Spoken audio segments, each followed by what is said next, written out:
What up? What up? What up? Steven, we are back. Live Reality Games Podcast. I'm Daniel Ball, Steven Stewart. And Steven, I brought some music with us this time. I wanted to get a little Dead Presidents, a little hip hop, because I've had enough of Rome talking about Rome has fallen. Yeah, Rome has fallen. He claimed to be a rapper, claimed to be a whole lot of things.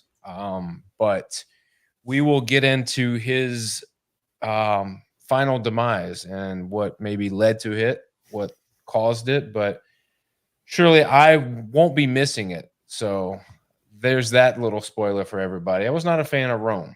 But you have to admit Rome was good TV.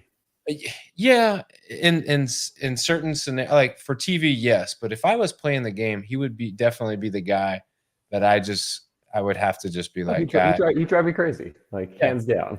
Just too much. But I guess, if he is the same guy off the screen as he is on the screen, then good for him. But I don't know if I see it like that. So, but either way. Let's talk, because last week we left off and Rachel was in a little bit of a predicament. She found herself at the bottom because her girl, her number one, Annika, had gotten voted out, and she wasn't aware of what was going to happen. And she talked at the end of last episode that she needed something to happen, some type of shakeup, some type of merge, some type of switch, in order to get her back. And I know you and we threw around the ideas of what Rachel could do to get her back, in the mix, because she was in a pretty vulnerable spot. But as we open, Rachel is saying the same things that we're saying. She's realizing she's at the bottom, and she once again is saying she's hopeful that something is on the horizon to shake it up. So do you think this was the shakeup she was looking for?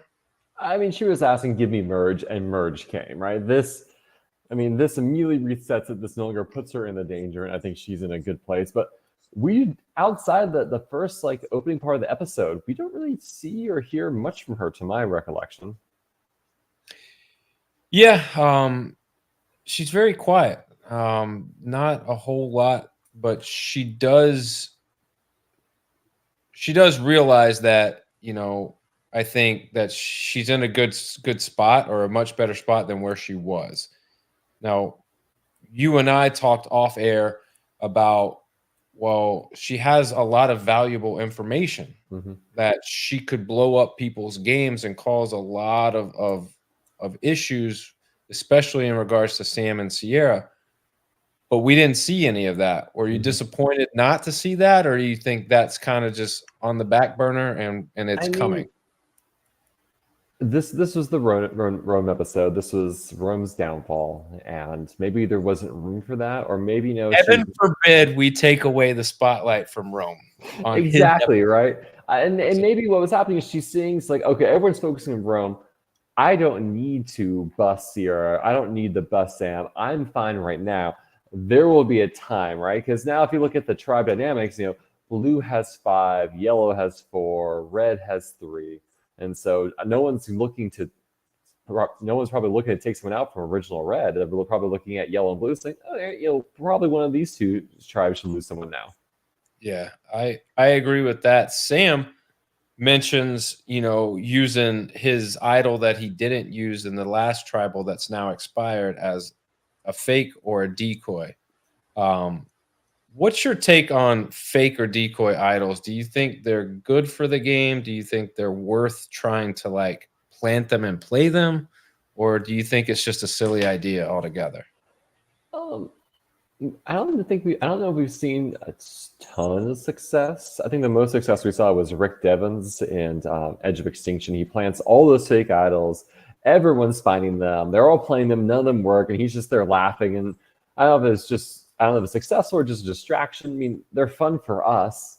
I'll be curious to see how he can make it believable. I think that's the hardest part, is a fake idol, especially if you want someone else to find it, is hard to pull off. I don't know. Well, I think the big thing is does Rachel know that he had this idol? I'm pretty sure Rachel knew. Annika knew. Yes. So that's kind of the issue, I think, is if Rachel knows, she's got to be pulled back into his Hmm. good graces, or that could easily just be, Hmm. and like, what's the point? Hey, everybody, Sam's got this idol that's not any good. He's Or probably someone going to try. finds it like, yeah, that was Sam's expired idol. I'm Right. thinking, for instance, like um, Heroes, Healers, Hustlers. Christy has that idol that works only round one. She carries with her the rest of the game. They try to use it to trick Ben, like, "Oh, I found the idol. Sorry, don't bother looking." And Ben's like, "Too late. I already found I found the idol for the umpteenth time." So How would you use it? Like, if you were Sam, what would you do with it? probably the same, to be honest. I can't think of any. Like, I don't know if I'd hide it to try to have someone find it and try to play it wrong. I'd probably hold on to it and use it for like a bluff if push comes to shove. I think if I was him, it would be my ticket to get Andy out of the game, How? because I think Andy is the only one who doesn't know that Sam had an idol. So if you put this trust into Andy and give him the fake idol and go, "Hey man, I know that you're going home tonight, but I want to save you," and he gives him the fake idol and he plays it, then like I would like to see something like that. That's the only way that I think it would be That feels like worthwhile. such a bad jury management, right? Because imagine if it's going to be 10 votes on Andy, right? And you give Andy this like lifeline, this fake idol, and Andy plays it, and it doesn't work, and he goes home, and then he's like, "Wow, look at what Sam was doing! Really kicked me when I was down." Because I feel like that's kind of what we've seen around other fake idols in the past. I would agree with that, but Andy's name has constantly been voted for at every, like, his name is constantly being thrown out there. There hasn't been an episode where Andy hasn't been a target. Even this episode, he got votes, and I we'll get to the votes. Like, I still don't Hmm. understand why some of them voted the way they did, but he even got votes. Hmm. But eventually, Rachel throws out a prayer and it gets answered. Empty boats come racing to the shores, and it has mail, and the mail just basically says, to the extent of, "It's time to drop your buffs." Of Hmm. course, everybody's excited, and they all load up and they go over to the merge beach, which is actually the Tuku beach. Um, do you think that they should go to a separate location for the merge, or is it fair to go to the Tuku beach? I think it's fair. I mean, generally they always go to someone's beach. They rarely make them start over.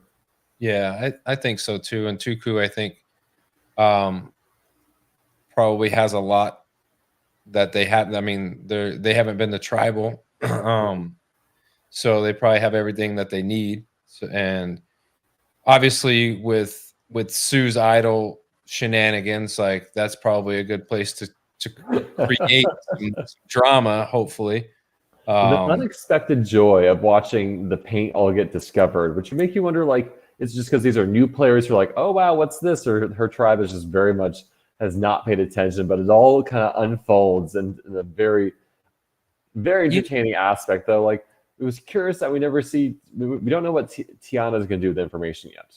right. I always say to myself, like, on TV, it seems so obvious that something's going on, but like in the midst of the game, I mean, I would like to think they would have some with itness to know, like, that Sue's has a bad lie and Mhm. something seems fishy. But then again, I don't know. There's a lot going on, and Because I don't know. remember, because they did this kind of like caught red-handed thing in what season 42. Yeah, And that was just like dip your hand in the pipe, get the thing, so you're red-handed. But I like this one because this left so much more evidence everywhere. It was so much harder to clean up, and I think everyone's first like, oh, this must be for the challenge advantage. Oh no, like Genevieve has a challenge advantage. That was something else. but yeah. Well, so let's get to that. So they all go to the Tuku Beach, and basically there's a sign on the beach that says, you know, there's an advantage, go get it. and a mad just scramble ensues. And like I thought to myself, okay, in this scenario, there's two types of things that need to happen. One or the other has to happen for this to be beneficial. You got to have chaos, which is what we saw with this mad dash, or we got to be posed a question, like something that makes them think, is this worth me trying or doing or Mhm. going after? Because it may steal my vote. It may put me in a position that I don't need to be in come Mhm. merge. And so they went with the chaos route. And I mean, how difficult? I guess maybe it's not difficult if you're new to the area or even if you are there. But I would say, to me, if I'm new to this beach, I'm looking at anything that kind of sticks out that I didn't see. There's just floating buoys everywhere in Fiji, don't you know? Yeah, I clearly I didn't, and clearly they didn't either. And Genevieve tells Sam, "What about that buoy?" And they're like, "Oh, they're everywhere. It's not a big deal." But I think it would be worth exploring, like in the moment. Like, It's like I love how they just write it off, like, nah, it's just trash. And they move on. I'm like, oh. so I guess Genevieve just is it's fixated in her head. She has to go check it out. And I think I would be the same way. Like, but I would have done it immediately. I would have been like, Sam, you're probably right. Let me go check it out. Mhm. But she ends up going back to it, and sure enough, the advantage is there. The advantage is just allowing her to move forward and not have to do a piece of the And food. and food, which is And huge. not being covered in mud. That's what I said I think would have been the the best part of not having to do that first challenge is knowing Mhm. that your feet are dry. Everything is good when you go to stand on this beam and you can see clearly. Like Mhm. to me, there's nothing more frustrating than holding balance or holding something and trying to keep it up than when like you have something on your face or your eye. It's Mhm. like sweat. Just if you're holding like balance and you just get a bead of sweat and you're just like, it's the most awful thing ever. Well, you know what Survivor really loves nowadays is not only we're gonna make you crawl through mud, we're gonna have to then go through sawdust, something that's gonna stick to you, right? So it's gonna almost like it's they like the imagery of it. And I was actually thinking like, okay, all the players are covered in mud. They all look like on the same tribe now because you don't see any tribe colors. Truly, this is the mergatory when everyone's kind of this like gray blob. Right. You know, I don't know. I think the one challenge where you go through the mud in that like rope, that like net rope, and you have to like squirm your way through. Yeah, I know what you're talking about. I, I don't think I could do that. I think I would get to a But you have point to where untwist it, right? And it's like it's yes. really taxing. And as you like, if you stop, then it twists back. So you've constantly got to be moving through it, Hmm. and you're in mud. And so I don't know. I would get claustrophobic, I think, and it would And then just people get trapped in there, and the people kind of after the challenge, they're like, "All right, let's go rescue such and such." It wouldn't be my favorite either. oh, poor. You remember Noelle, who Hmm. had one leg, and she had to go through there and struggled. She did way better than I could do, but she struggled, and I just felt sorry for her.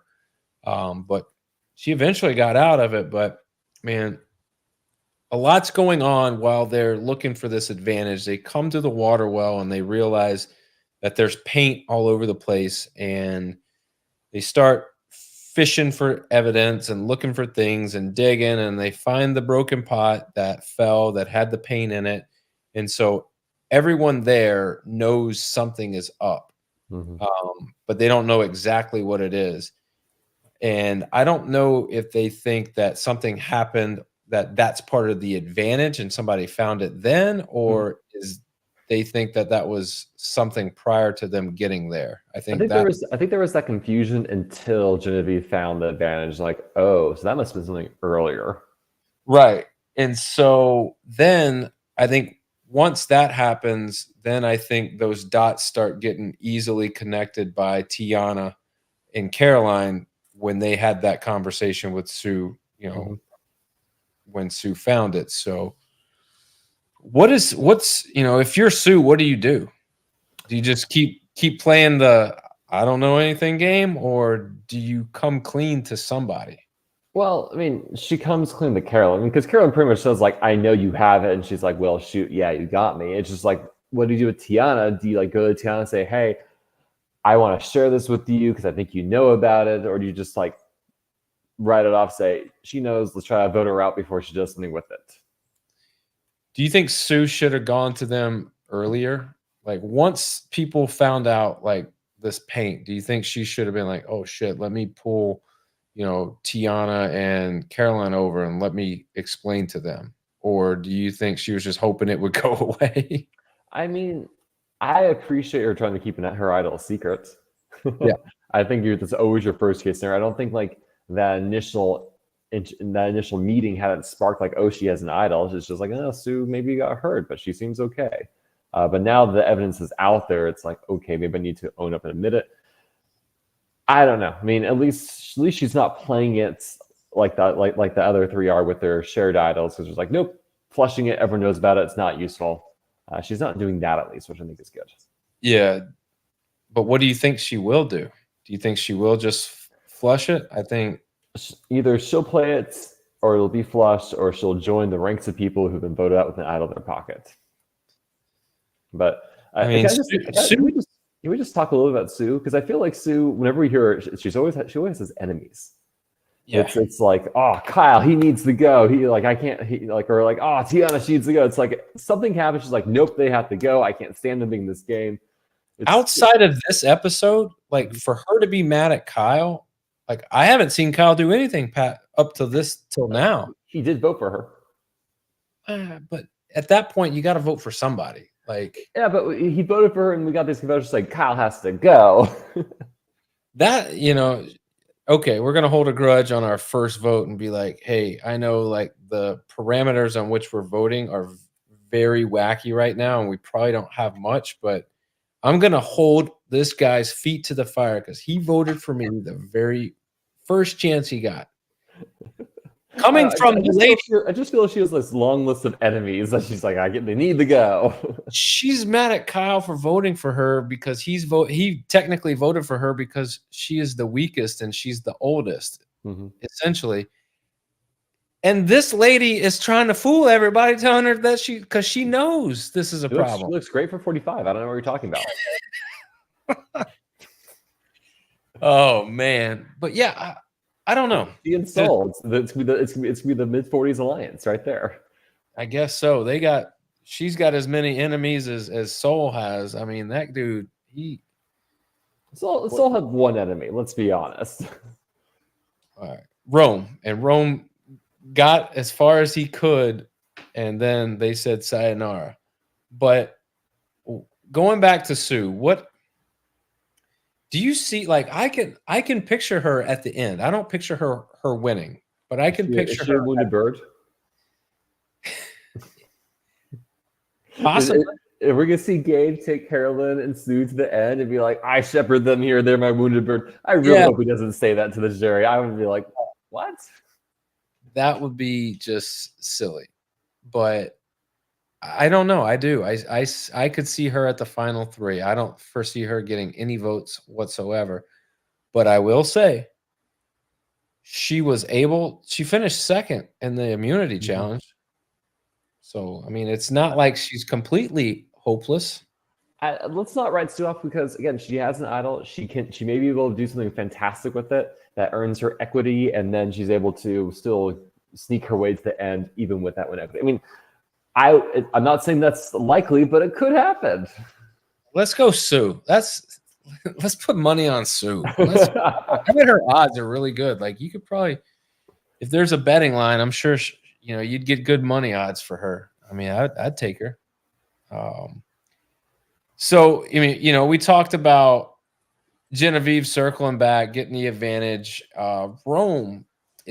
This is the point where Rome starts digging his grave. And we talked about this last week, is that, Genevieve was one of them, but I felt as though all they had to do was give Rome the shovel and move out the way, and he was going to dig his own grave. And I mean, so let's say Rome doesn't do this. Was Rome always doomed, or like this, or would someone else, like who else would have been voted out? I don't think we really get a sense of that.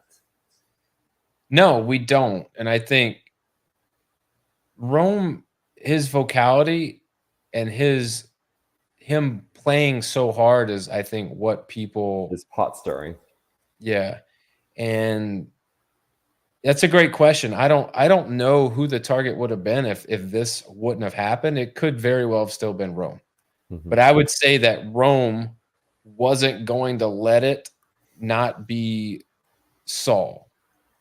So I think, if Rome doesn't have that conversation, he's probably having a conversation about Saul and how to get him out, because for whatever reason, Rome just had it out for Saul, even though Saul, for whatever reason, believed Rome last week. And then, I mean, I don't want to.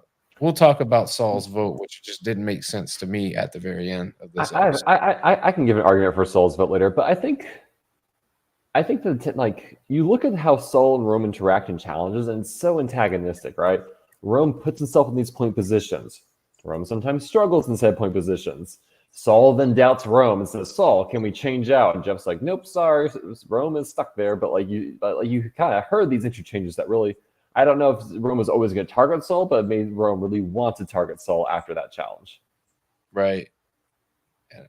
So I think looking at it from that lens, if Rome doesn't start having conversations with Kyle and none of that happens, I still think Rome puts himself in a position in the challenge to create some type of animosity or a reason to throw Saul's name out, and Saul then has a reason to throw Rome's name out. So I still think it becomes either Saul or Rome if those conversations that Rome has didn't happen. But it could have been a different outcome if it was them two.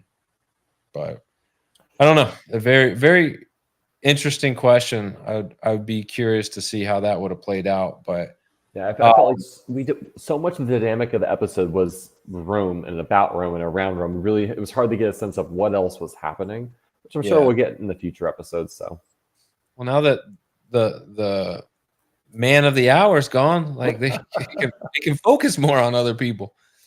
So, in terms of Rome's strategy of get information from Kyle, find out who Kyle's targeting, tell those people. I mean, what would you have done differently?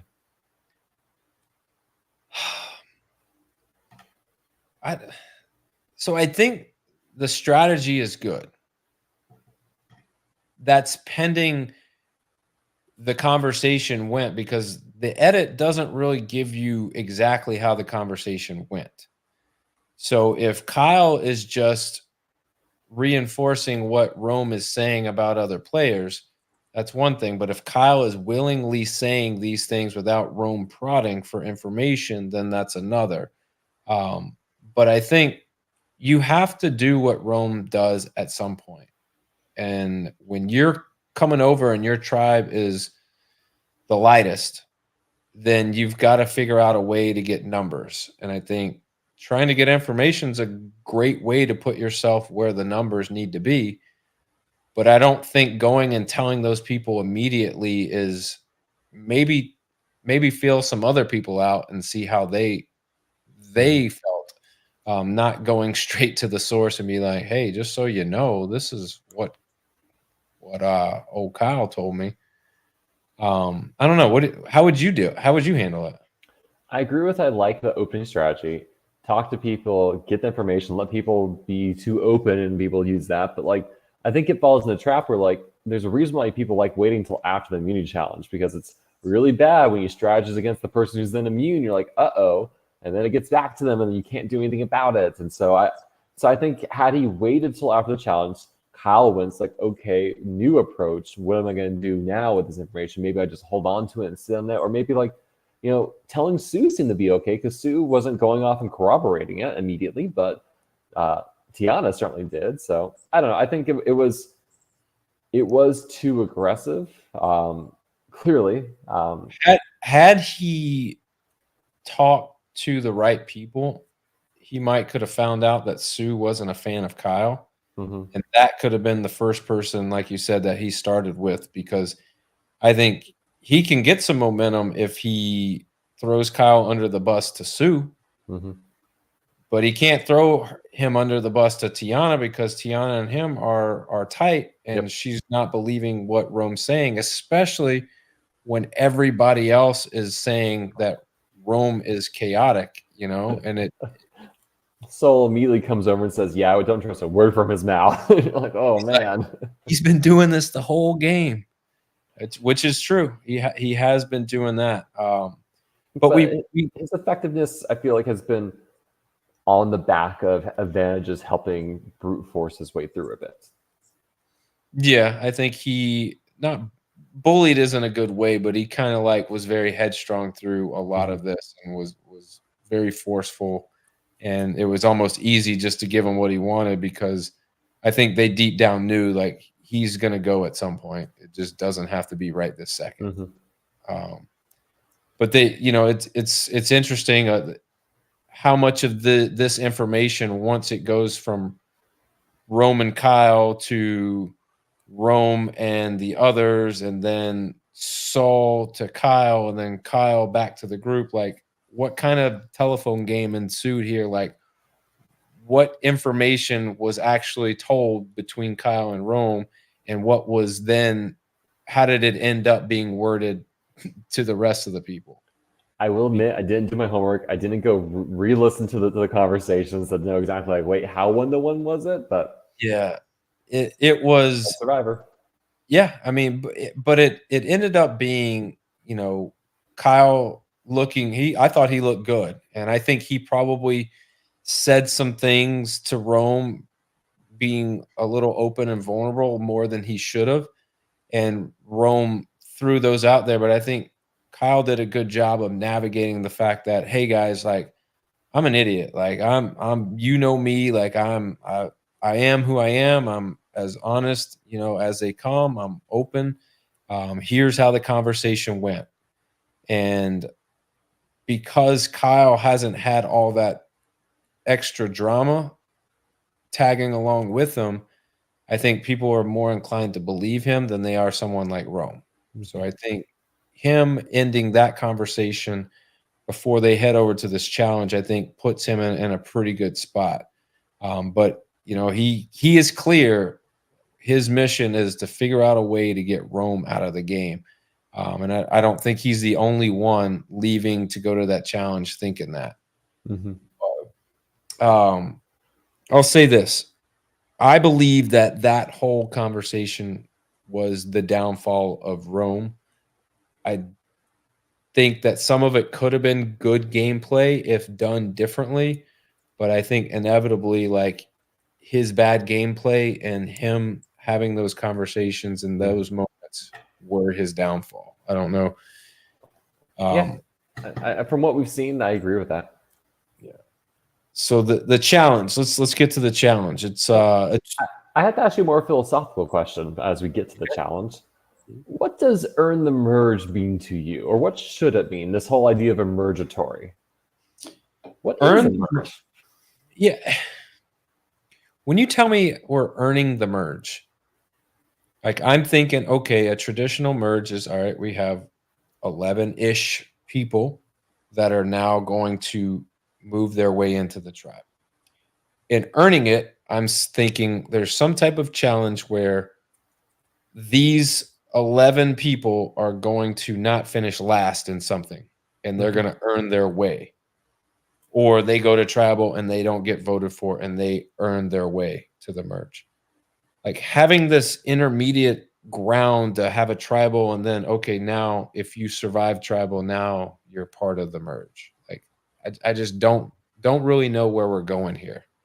And philosophically, I because of the way that it ended, I believe they should have just had a regular tribal and voted out, and then he throws the buffs at him and go, "Hey, guess what, guys? You merged. Boom. Let's go." Because that's inevitably what it was. It was a good challenge, don't get me wrong, to get, but they didn't necessarily need it to advance This was a anything. merge in all but name, right? I mean, because when I look at what Survivor's done from seasons 41 to 46, they do kind of this 13-person where half is immune, half is vulnerable. And then they do this. Then they've been doing these split tribal councils, so 6 and 6, then go vote after. And like this feels like like a one world swap situation where you have these kind of weird votes that are kind of like tribe v tribe, or these one off tribes, and then you get to like 11 or 10, and then the merge is fully there. Yeah. But in this case, this just was the merge. This was like, oh well, only one person's immune. That's like a normal merge vote, just with no buffs, which I like. I'm fine with. I mean, I like a traditional game of Survivor, and I think it is very hard.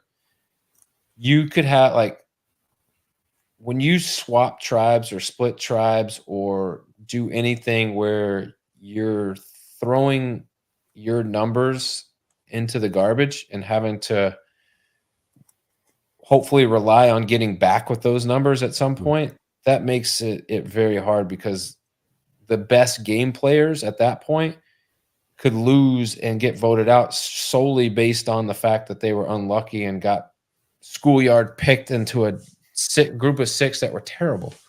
So if you could redesign the mergatory or the earn the merge, do you have any ideas what you want to do?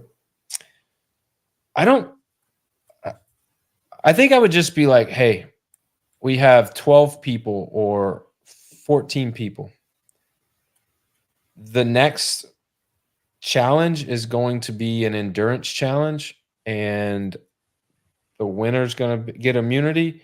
Everybody else is going to be going to tribal, and if you get voted out, peace out. Everyone else, welcome to the merge. You have made the merge tribe. I wouldn't do anything fancy or silly with it, because I think the gameplay and the players, you want the best of the best at that merge. And when you do these silly, goofy, weird, strategical things for the game, like you can hinder some of those players, all for the sake of what? Entertainment. And I guess that, on TV, you want to be entertained, but as a game player, I want the best of the best, competing, because I think that's when you get the best TV and the best game and the best everything, is when you have the 11 to 13 best players that merge, because then things get real. And then that's when you don't get these, well, I'm going to stay loyal to my tribe kind of stuff. You start getting guys, working with other tribes and cross tribes and mixing and doing some things. But I don't fully have an answer for what the solution would be, other than to just treat it as a regular tribal. And then once you get the number that you need, merge them together. So here's my proposal, right? Just call it the merge, but say this is the right to be on the jury, right? This is like there's one vote between the merge and the jury beginning, and this is the vote you're going to fight to get through to make the jury. Just be clear, like, the jury starts at 12, there's 13 of you. Or even just say, hey, the merge starts once we have 12, but you're all together. There's one vote as a group. This last person will not be on jury. And maybe, I kind of like have individual challenge, but say, hey, like top 6 players, they're immune. They make the merge. They don't attend tribal council. Only the players who are vulnerable will attend and vote. So maybe add that kind of wrinkle, so you really feel like you're fighting to earn it, and there's this one level step versus like, well, everyone's gonna go to the tribal council, half are immune, and they can do whatever they want, and these poor 6 people are getting picked off by everyone else. I don't know. I would like there to be a bit more of the earning and the reward segment for the merge to really mean something, because I know jury begins now versus like, well, you made the merge, but you might not still make jury. Right. Do you think it would be beneficial if they didn't have immunity and everybody had to go to tribal, and if you survive that tribal, then you make the merge? I mean, sure. To me, that's earning it, because nobody's getting exempt. Everybody is on the same playing field, and then it becomes real, because now you're like, well, we have to talk and we have to figure this out, and we gotta maybe cause chaos. But I think what might end up happening in a situation like that is you get all Tuku standing strong together and voting one way as opposed to really getting the gameplay that you want to get. So, have you watched any Australian Survivor? I've watched one season and it was absolutely incredible. So, in their All-Star season, which is not an incredible season, they did actually a twist. They did a non-elimination twist I liked.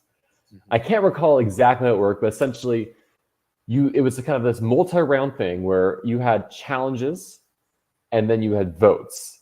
And if you won the challenges or if you got the most votes, no. So if you were the one voted out, you weren't voted out, but you were sent to this redemption in a sense. So like 3 or 4 players went to redemption, did a final challenge, you had 2 losers.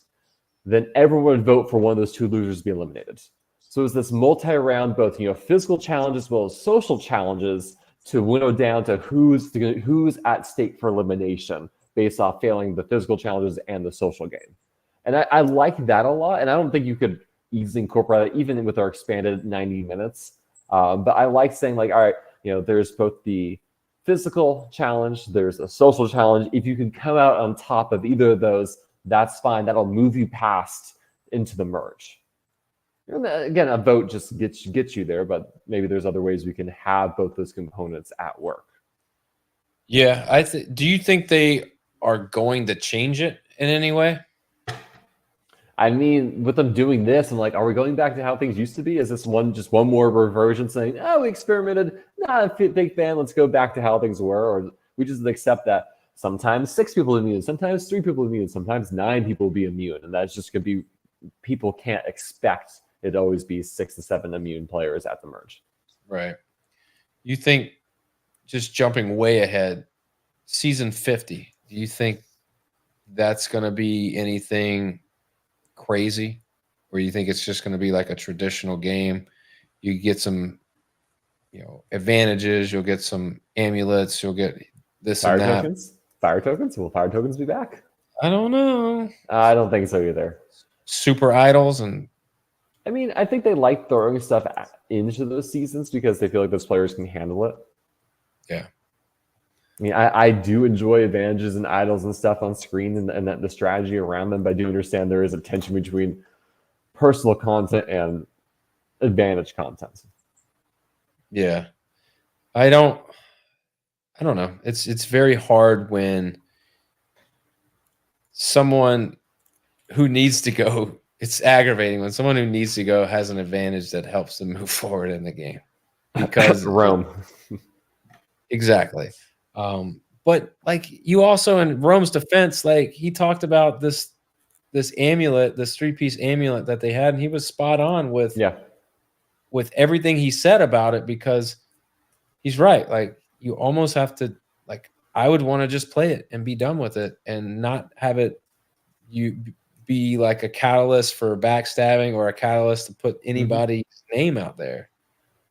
Especially when everybody knows that it's there and who has. I mean, it was wild to me that like the 3 of them didn't say, what is our story we're going to share with each other? Or maybe the answer is prisoner's dilemma. We can't trust each other. Not that 2 of us will lie and 1 of us will tell the truth. So we're all just going to tell the truth and lie.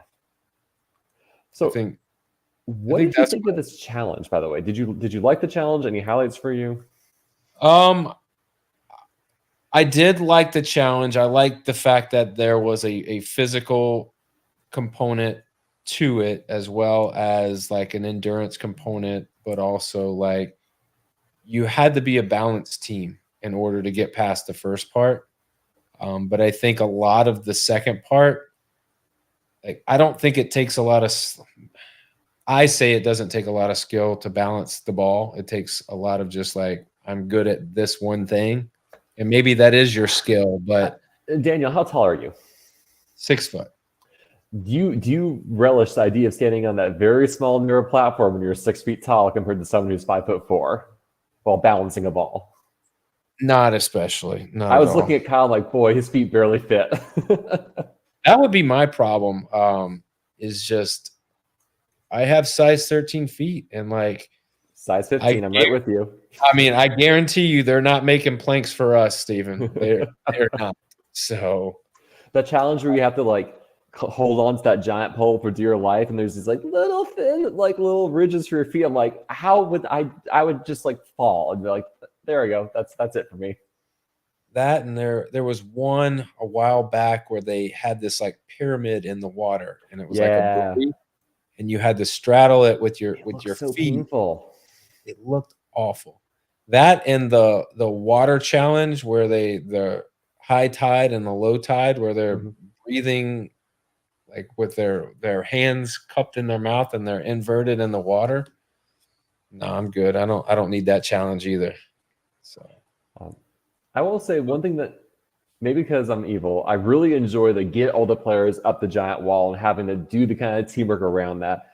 And Gabe really impressed with his ability to get up that. That was like, dude, I might not care for his confessionals right now, but he's athletic.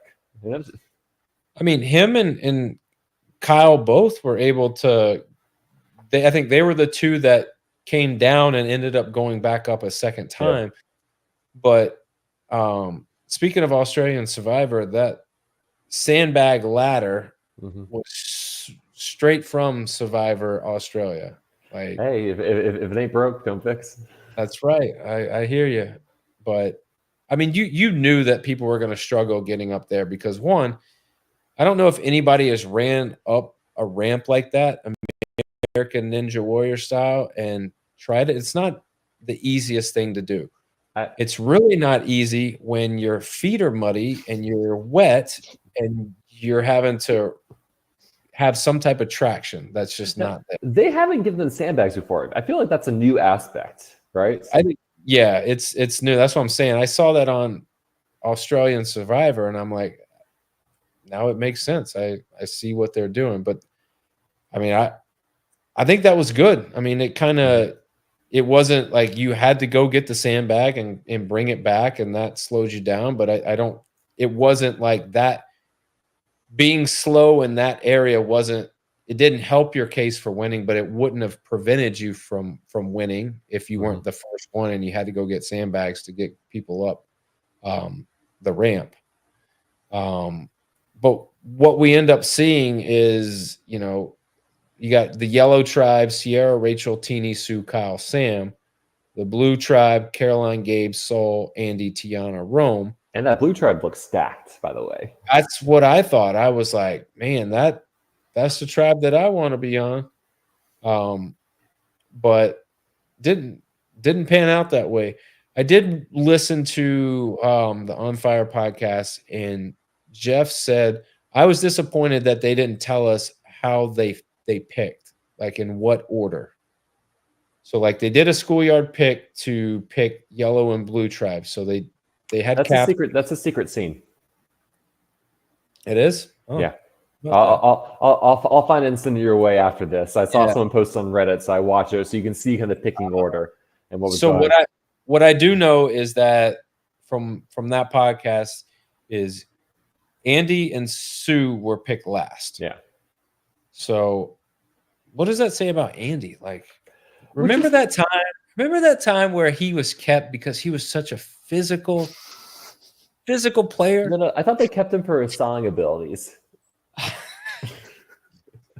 don't know why Andy's still there, but I mean, he's probably going to. Andy's here to shed some blood, and Andy's here to cut throats and be vicious and like do all the things. Break necks and cash checks, man. That's what he's here to do.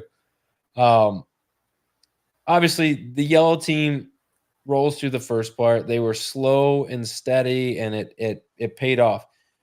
They got to, what was it, it was like a ball maze, right? At the a table maze, but you have two players doing it, which is hard.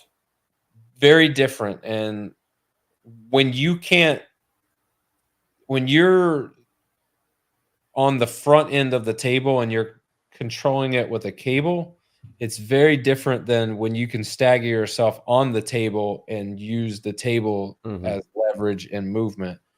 But it was clear that Rome and Gabe were not very ginger with this table, and they were just not very good. They made more progress than I expected with such sharp moves, and it looked close at the end. But yeah, no, they weren't. That was not the prescribed approach to doing a table maze, to my knowledge. I mean, they were just going, all right, once we get to the hole, we're going to make this ball go as fast as it can just so it will hover over the top of the hole and go to the other, like, but they struggled. They did better than what what I thought they were going to do, but they lost. Sam and who was it for yellow that was on that thing? Sam and Kyle. Mm-hmm. And they had a very slow, steady approach, and they moved it all the way through. They did a good job. That team, that's the prototypical example of just having a good balanced team, Mm-hmm. as opposed to having a team that's very physical and can probably dominate something physical. I mean, it's hard to know. Was Gabe the one that sucked at it? Was Rome the one that sucked at it? Did they both suck equally at it? I mean, when I saw Rome on that, I was like, yeah, this figures. I mean, Rome is not someone to let someone hold their fate in his fate in their hands. Rome is always going to take control of his own destiny. You know what? Out of all the things that I've heard people dislike Rome for, that's not one reason why I dislike him. I actually like him. I like him for those reasons, because most people will take a back seat and go, I don't want to put my name out there. You can do it. Guilty as charged. If it goes bad, then it ain't on me. But like, I can appreciate someone who's like, I want it on me. I can do this. Whether he thinks he can or not, he's going to have the confidence to go, just put me in it. Like, I appreciate that part of his gameplay. But I think where his problem lies is that he devalues other people who might be good at certain things, because he's just like, I'm going to do it. Mm-hmm. Well, you don't have to do it. We have this guy who created one at home and has done it 7 billion times. Like, maybe he should be the one that does it. But hey, it is what it is. So yellow gets reward, and then they move on to part 2 of the challenge, which part 2 is individual based. It's on a beam, balancing a ball on a bow. We've seen variations of this challenge all over the place, and I've never personally done a challenge like this, but I would imagine that it's very difficult. Have you done this challenge before? Maybe not the balance part, but the bow on the ball part? I have never done the bow on the ball. In surviving Bloomington, I did stand on a very, very narrow perch and have to balance a ball on a plate on my hand like this. And that was difficult. So, I mean, I couldn't even do the balance part, I don't think. She could take the bow and the ball and throw that to the side and just been like, hey, can you stand on this plank for 5 minutes? Probably not. But, you know, within about 30 seconds, you got a couple people falling off and bowing out. And then what you end up seeing is you had Kyle, who was really good. You had Sue, who was really good, and Teeny, who was really good. And for some reason, Teeny, you didn't hear a lot. 1 second. Yeah, like you didn't hear a lot from her, or they did. Like she looked totally different because she was covered in mud, for one. And then secondly, you just didn't hear her name out there a lot. And I was like, well, I know she's still in it. And I thought for a second, well, maybe she takes this down and like makes this surprise win. But just like you said, she like took her eyes off of it for a second and lost balance and the ball fell. But Kyle, something to note about this challenge, if you ever do it. Okay. There's 2 methods to grip it. You can either go overhand or underhand. And it seems like the winning method is to always go underhand, right? So that way you're kind of pushing up instead of like pushing down and balancing. It's usually the kind of push up and balance. That's been my takeaway of seeing this challenge play out several times.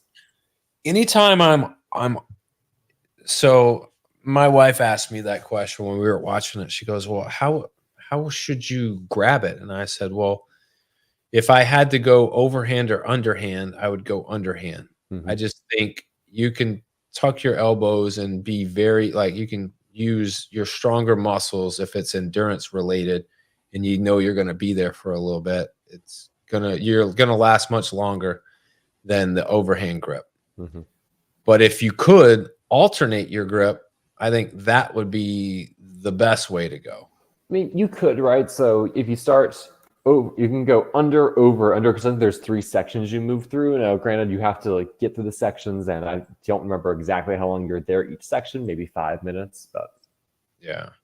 I just think if you can go overhand on one hand and then underhand on the other, I think that allows you to really have less muscle, and I just think about it as working out. You can always hold on to something longer when you alternate your grip. So like if you were deadlifting a bar, most people can alternate the grip like one over, one under and lift heavier weight than they go if they go both hands overhand, And then same for underhand. Underhand, you might be stronger, but it's very hard at some point to maintain that just because you're constantly in this state of fighting. But anyhow, regardless, it's a difficult challenge. It's an endurance-based challenge. I don't know how much endurance was really put. How long did they say how long they were on it? I mean, I think it was 5-minute increments.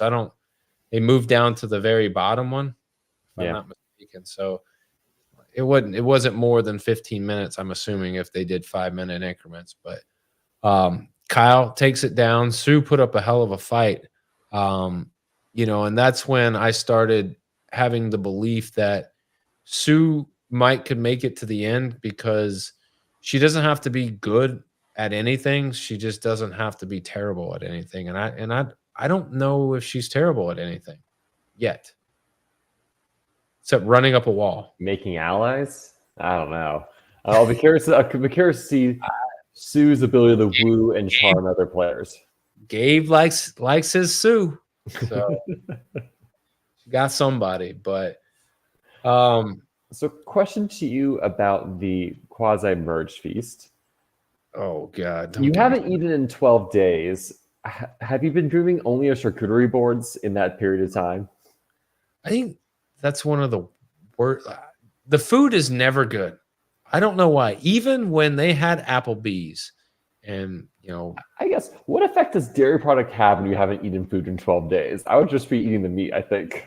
It would be a rough day for the rest of those tribe mates if I went dairy free and then all of a sudden was able to go dairy. That would be real bad. So I think I would have to eliminate the cheeses and stick to the meats. But even still, like Teeny was having herself a good old time, man. She was having some wine, throwing it back, drinking out of the bottle. Would you become drunk for a strategic purpose? Like to say, hey, I want to downplay myself, and so I'm gonna look a little silly. I'm gonna get tipsy right now so people aren't worried about me. Would you do that? No, because I wouldn't trust what I would say if that would happen. The thought of drinking and being that way sounds great in theory, but then as you drink and you drink more and then more, that theory then becomes something totally different. And like, I just don't think I would be ready to have some wine on a beach in a 90-degree day after I just got all muddy. And you're right. You're missing something. Wine on the beach, a 90-degree day after you're muddy, and you haven't eaten anything in days too. So it's going to hit you hard and fast. And it did. It hit Teeny hard and fast. She needed an escort out of there, which, I mean, I think for her, like you said, I don't know if it was a strategic move, but for everyone to see her in a playful way and like, I think that plays to her strengths a little bit. But I wouldn't want to know that my $1 million game is now being compromised for the next day that I got to wake up and do something because I decided to have a whole bottle of wine on my reward challenge. And I think that would prevent me from really having a good time at one of those. So I've always told myself that in the event that I won a reward, I would always give it away. The food to me, like, it's Even the never, loved one. what's that? Even the loved one challenge. Even the loved one challenge. Your I wife has love flown up my, to Fiji. She's I right there in front of you. You're saying, I'm sorry, this is for the greater good of my game. I love my wife and I love my kids. And if they put them right there in front of me, I would still give it away. I would. And it has nothing to do with, it's just in the moment. I know if I have $1 million at the end of this, we can come back to Fiji. Don't worry about that. We can relive all this. And guess what? I won't be sweaty and I'd have a shower and I'd look real nice and I'd have a shave on. Like, I would look good. And, you know, it's easy for me here to say that, but in the moment, I'm sure it becomes very difficult, especially if you're 2 weeks into a game and you haven't, you know, like someone like me where you're accustomed to seeing your kids every day and talking to your wife every day and that's your life. Like, not having that is tough. I'll say this, you know, I played a LRG this summer, and you know that was a difficult task, and it was only for a few days. And I think a lot of it has to do with the fact that, you know, my wife understands what's going on, but my kids don't, you know, and so they're like, well, what do you mean? He's got to, like, why can't he talk to us? You know, so psychologically you're like, man, I hope they understand, like, it ain't because I don't want to, it's just the rules of the game. But anyhow, back to topic. They I don't think a whole lot was really discussed at the reward. I mean, so I guess the one thing I want to talk about, like, so Rome's names out there great. They're like, who is our backup name? And Andy's name is thrown out, and Sam and Sierra are just like, I guess. Yeah, I mean, Andy's gonna get votes. The preview shows that Andy seems to be kind of mad. It's like Yellow needs to go. Should Sam and Sierra have pushed back? Or should they have said, like, you can vote Andy, we are not voting Andy? Should they say no? We like, why don't we vote such and such instead? I mean, what do you think of that? I think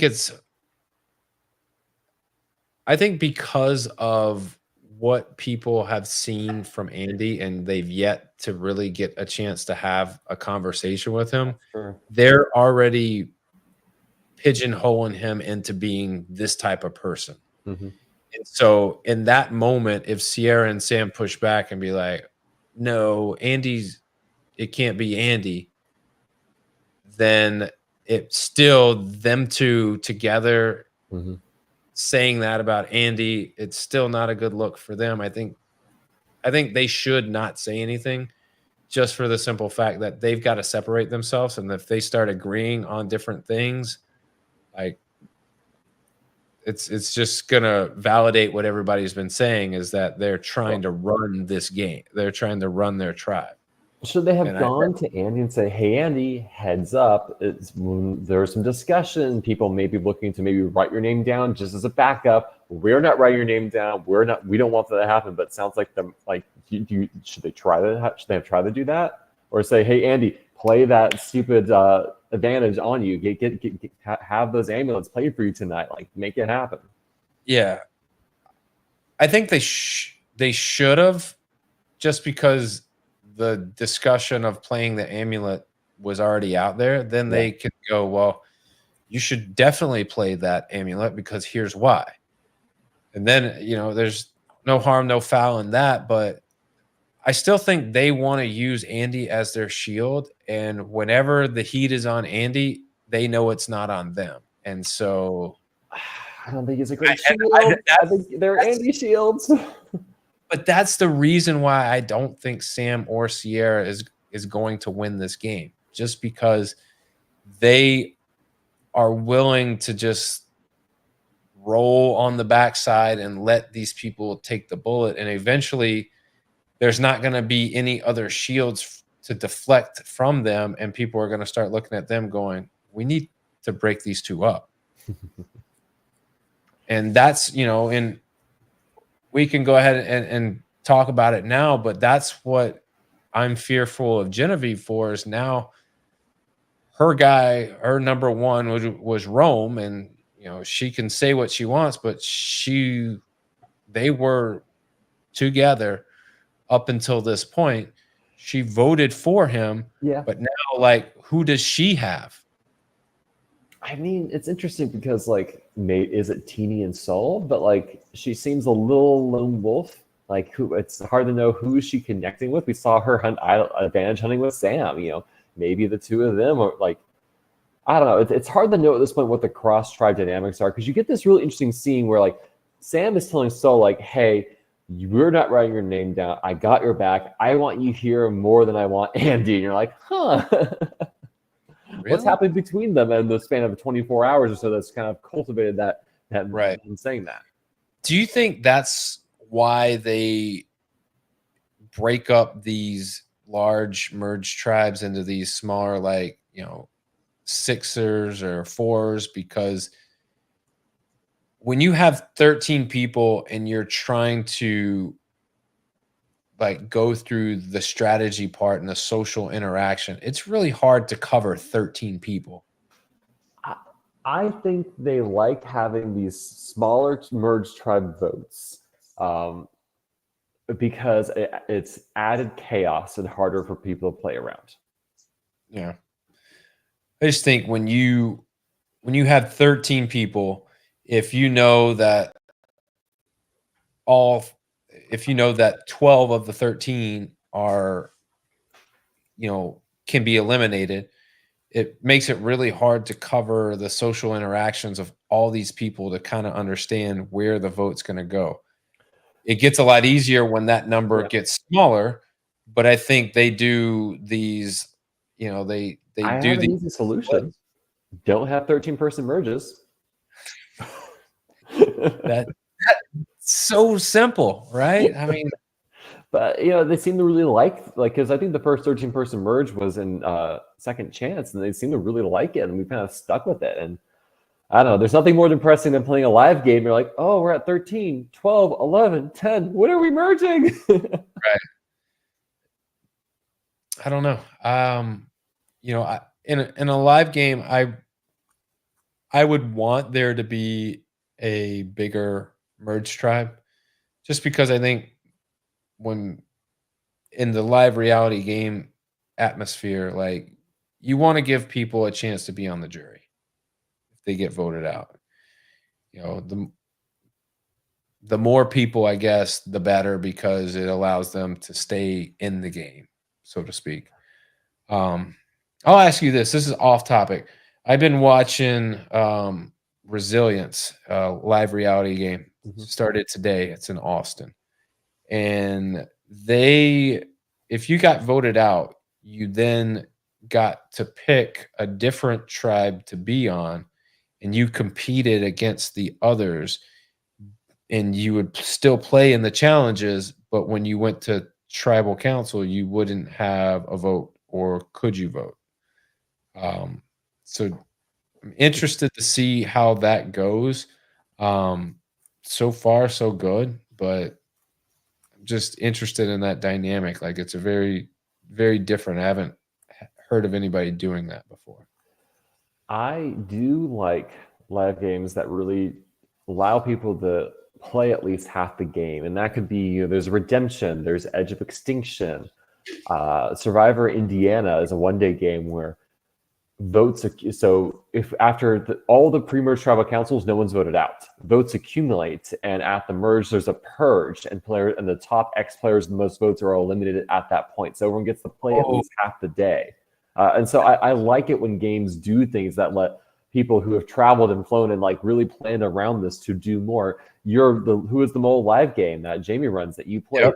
That allows limited players to continue to be a part of the game in some capacity. I think that's a really important thing to kind of think about. And like, I don't think every Survivor game needs a redemption or Edge of Extinction component per se, but maybe but like kind of what you're saying, a way for people to continue on and be a part of the season is great, versus like, well, I've been first voted out, I guess I'll go fly home now, trip ruined.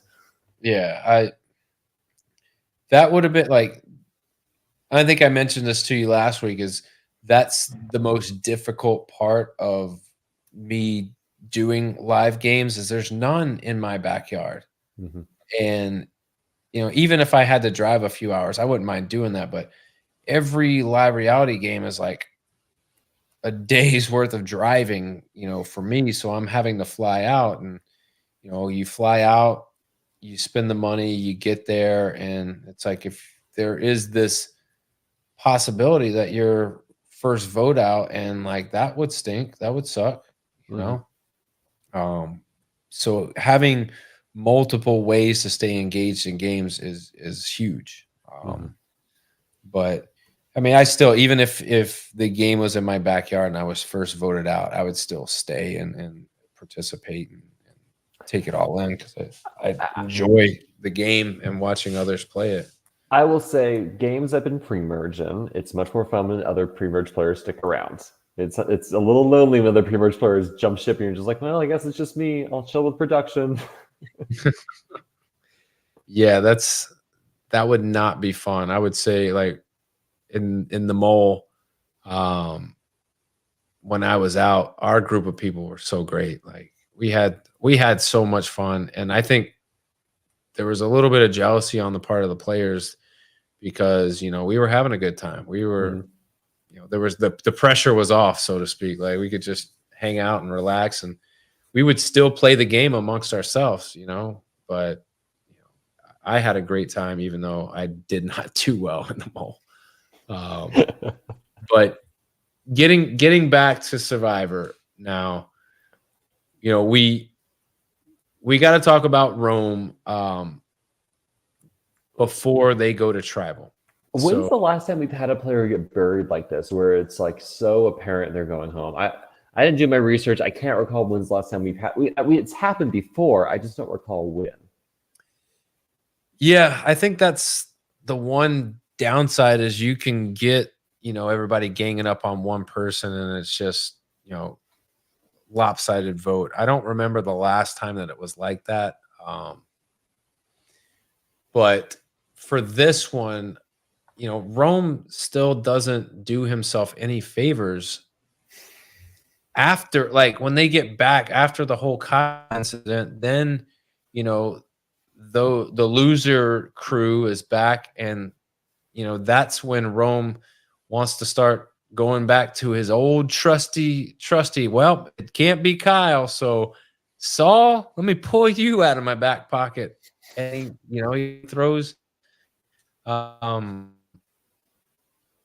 you know, telling them that we need to.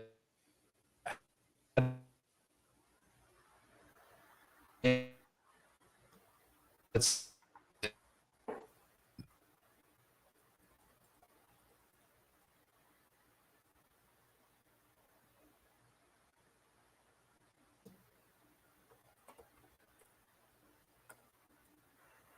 Can you hear me now? yeah, we're good. We're good. Okay, awesome. I don't know if that was me or you, but Probably me. what I was saying is it's weird to me that Rome hasn't figured it out. Like you just can't throw people's names out there and just at any moment's notice.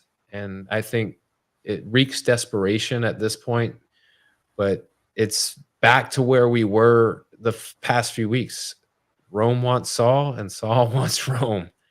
Um, and I don't know. Like, is Rome so oblivious that, like, to me, like, yes, you could be blindsided in this way, but part of me is like, how could you, as Rome, not see or have an inkling that this was coming? I've been blindsided, and I didn't see it coming. I mean, it happens, and sometimes you're just not looking for it, or you just don't know what to look for, or maybe sometimes you've just been given all the signs and reassurances, and you're like, I feel great, I feel confident.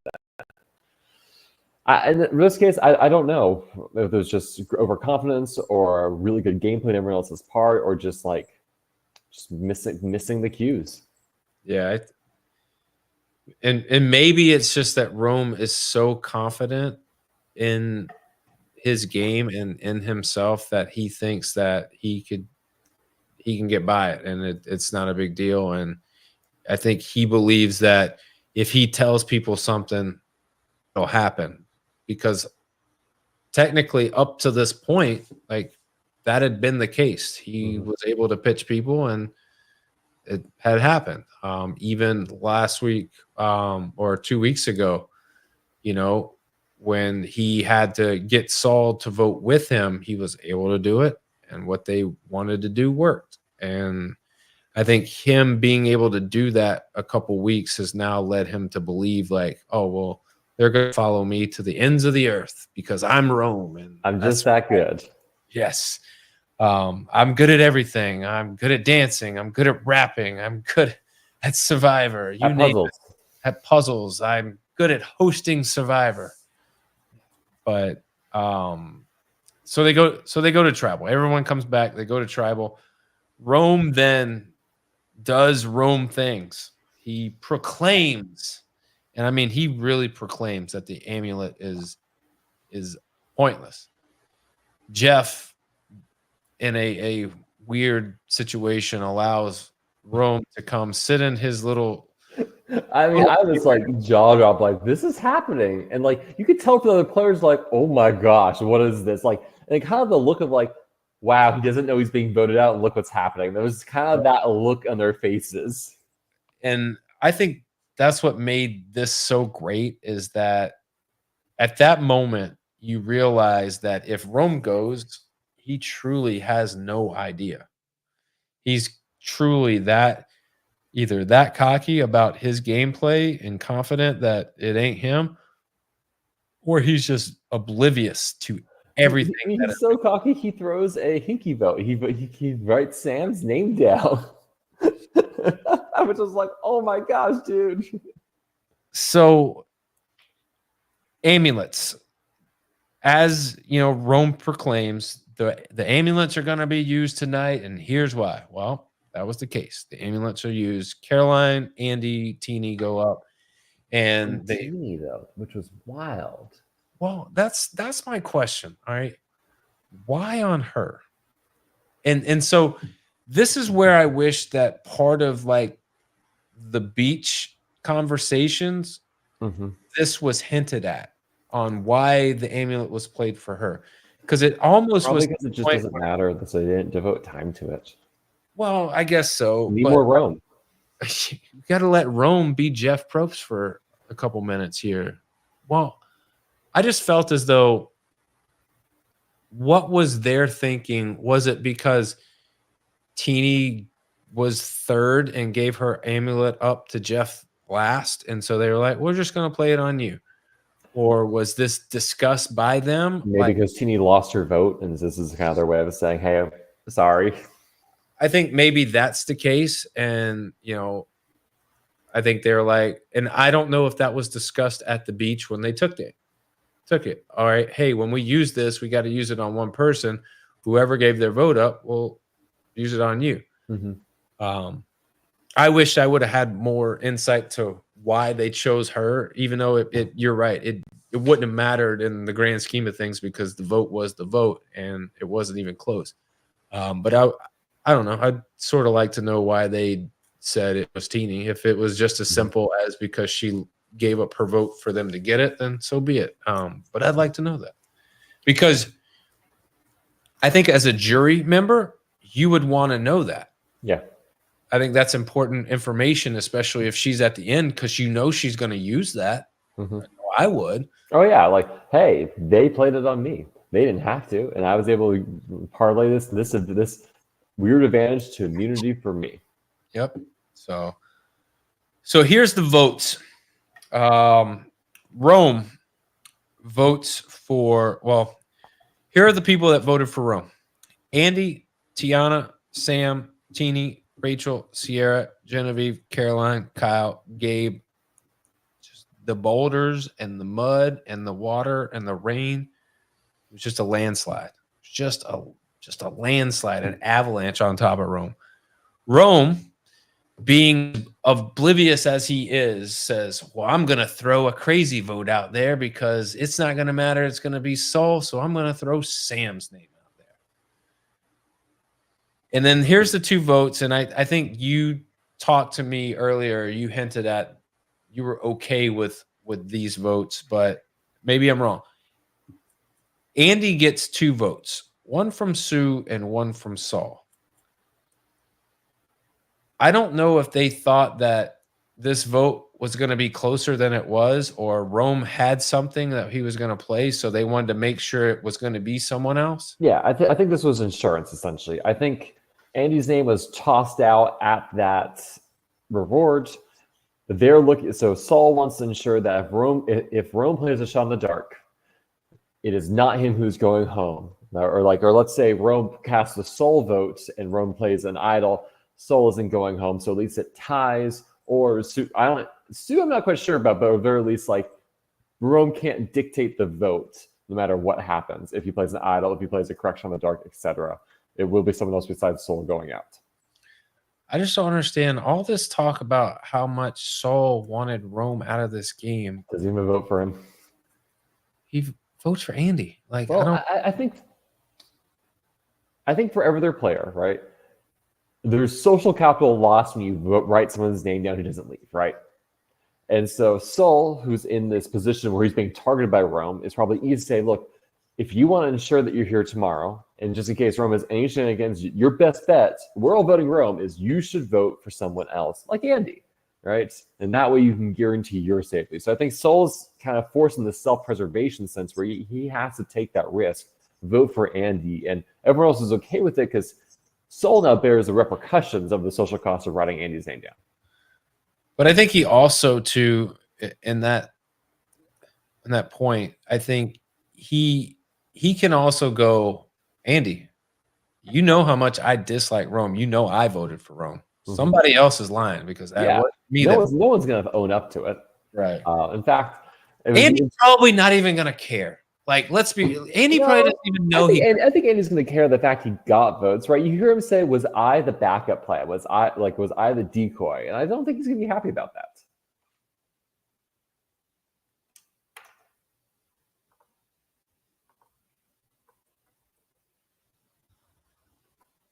All right, you're back. I'm back.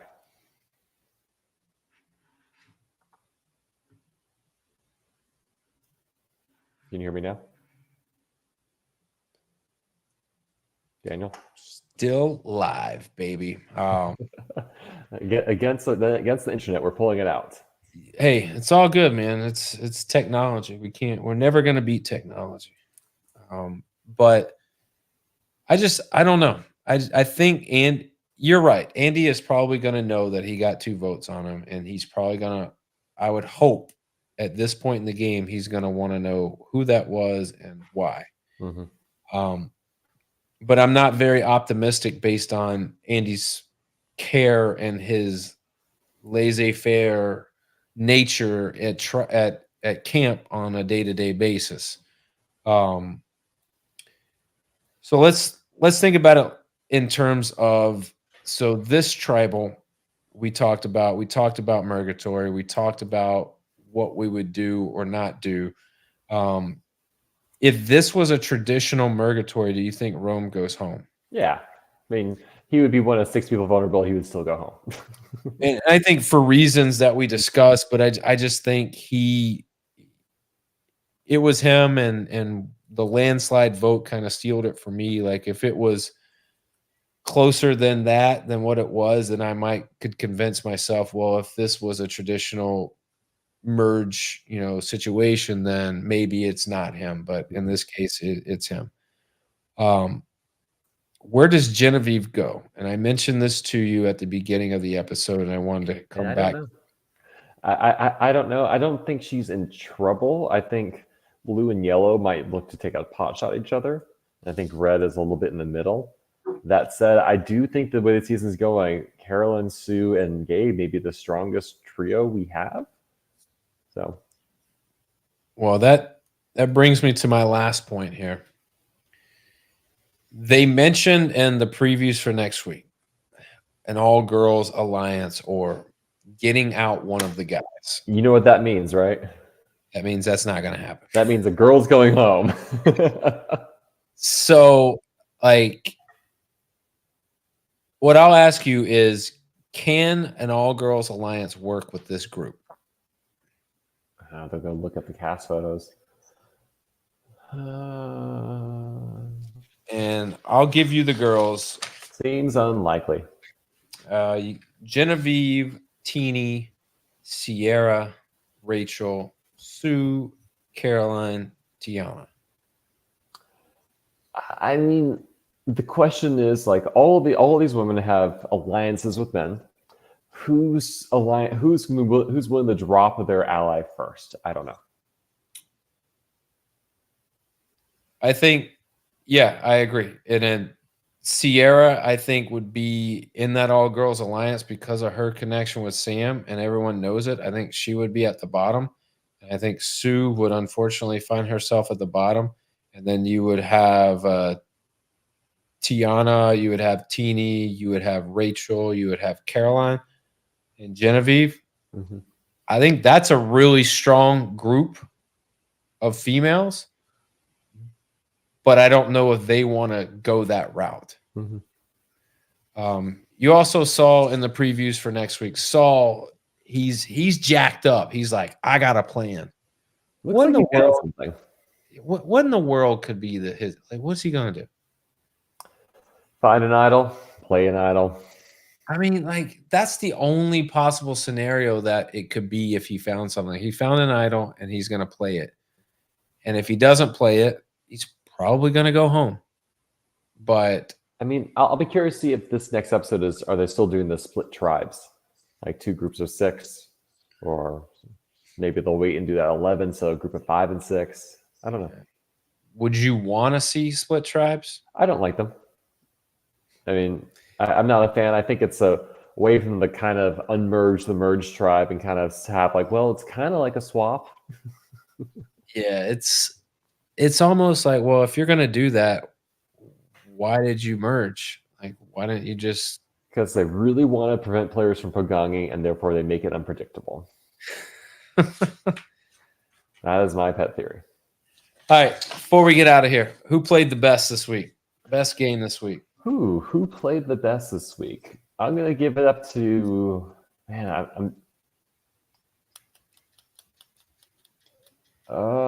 this is hard. I'm gonna give it up to Teeny because Teeny got the advantage. Played on her.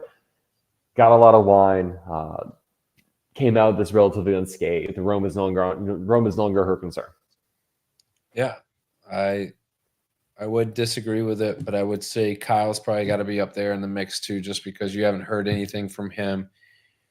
He knows that someone's gunning for him, and the only way to fully prevent it, is to win immunity. And he goes out and he does just that. He wins immunity. He gets reward. He gets some wine. He gets some cheeses. He gets some charcuterie. He gets it all. And I think it was a really good episode for him because you finally get to hear him do some confessionals. You finally get him to, talk a little bit about, him having a feeling or an emotion to something that someone did or said. I still didn't get a lot into his gameplay and like what his approach for the remainder of the game might be. But at least like you saw him get fired up because someone is coming after him and he did something about it. So I think, I like that. Big fan of Kyle after this week. So no shout out for Sam having pineapple for the first time. What a jabroni. What a jabron. I mean, how could you go like, I try not to judge people, but pineapple just seems like one of those things like you may not like, you either like it or you don't, but you've had to have tried it and know what it is. Like I got the belief that a pineapple could have been prior to that event. A pineapple could have been staring Sam in the face and he wouldn't have known what it was. See, Survivor, you're learning all these things, eating new foods, meeting new people, maybe winning $1 million. Sam, buddy, have a fruit salad one day. Yeah. It's like the staple: strawberries and pineapple. Like, oh man, and he's probably gonna be. And I don't want to hurt your feelings, Steven. I don't know how you like your pizza, but he's probably a pineapple on his pizza kind of guy and a pineapple on his hamburger kind of guy. And it's just not my style. Not mine either. Hey, that's what I like to hear. Anything before we get out of here, man? Top 3 danger lists. I'm gonna continue with Tiana, Sierra, and I'm gonna put Andy on there. Oh, Andy. So I think Sam and Sierra are on mine, and I'll explain here in a second. Sam and Sierra are now on mine. And I have to throw Andy out there just because he's always in the vote. Like it's always his name is always his name's out. People are going to think of it again. And so Sierra and Sam. All right. I think Sam's going to realize that a vote was thrown on him. And I don't think he's going to believe that it was Rome that did it. And so he's going to create not chaos, but he's going to create some dissension trying to figure out who that is. And so people are going to start seeing him and Sierra and figuring out, well, we need to break up this little group. Yep. And just like Genevieve realized in the first episode is that if we get rid of my number one, it makes me weaker. And I think everyone else is going to believe that with Sierra and Sam. If they get rid of one of the two of them, it's going to make the other one weaker. And I think Sam is in one of those positions where, he could go a long way in this game. And there would be people out there that would want to prevent that for sure. And if they can, I'm sure that's something they would gun for. So that would be my 3: Sierra, Sam. Basically the Gata tribe. The yellow tribe, they're losing someone. Yep.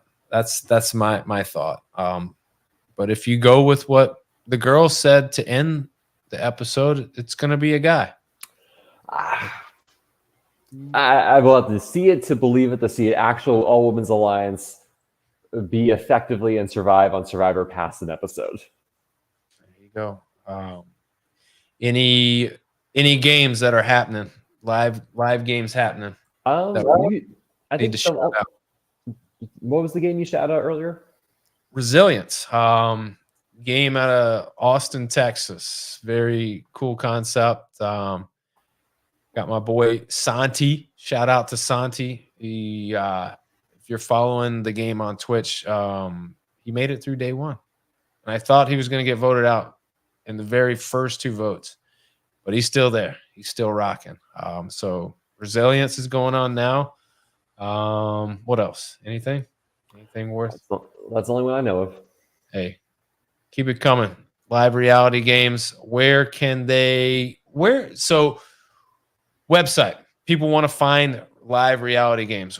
They want to see a list of them. What's the website? So if you want to learn more about live reality games, you can find out 3 different ways. On Facebook, there's the live reality game group. There's one for the podcast as well as a general Facebook group where a lot of games post their casting announcements.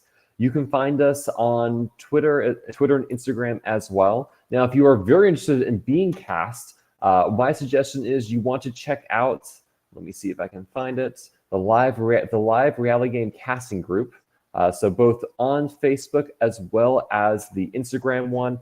The Instagram is run by the wonderful Melanie Bartlett. So I'd say that's probably one of the best places to figure out what games are out there looking for players at the moment.